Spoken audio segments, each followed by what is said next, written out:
Mummy હું રોકાવા આવી છું સાંજ સુધી. સવારથી સાંજે રોકાવ હોય ને તો આવતી જ નહીં, રાત રોકાવ હોય ને તો આવજો બાપા. લે આવો આવો દીદી, જય શ્રી કૃષ્ણ. જય શ્રી કૃષ્ણ.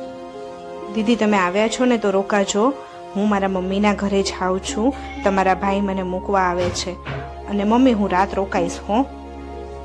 અરે ભાભી નિરાતે જઈ આવો, વાંધો નહીં તમને, નિરાતે જઈ આવો, એવું નહીં રાખતા. તાર જાવ હોય ને તો જા, પણ રાત નો રોકાતી.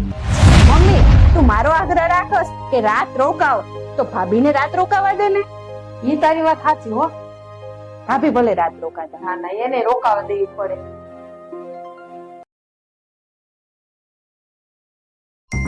મમ્મીજી આ ખીર મેં બનાવી છે તમારી માટે, ચાખો ને કેવી બની છે.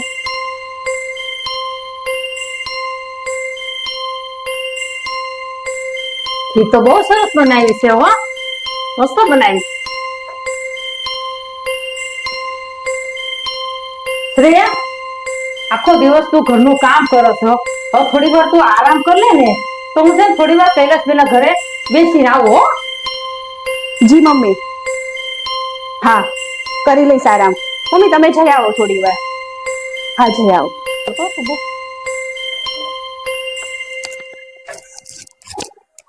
અરે બાપરે 9 વાગી ગયા. કાંઈ વાંધો નહીં, ભલે મોડું થયું તું તારે, તું તો છે ને નાઈ ધોઈ અને પૂજા કરી લે અને નાસ્તો કરી લે. કાંઈ વાંધો નહીં બેટા.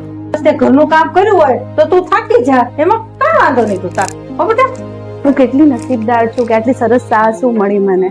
પાછલા જન્મમાં બહુ સારા કાર્ય કરી રહ્યા હશે. જો તમને આ વિડીયો ગમ્યો હોય તો લાઈક કરવાનું ભૂલતા નહીં હો.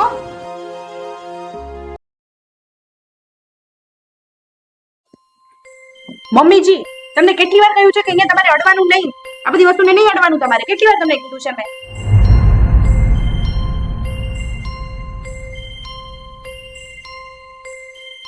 મમ્મીજી તમને કેટલી વાર કીધું કે તમે રસોઈ નહીં બનાવતા. સમીને મારા હાથની જ ભાવે છે, હું જ રસોઈ બનાવીશ.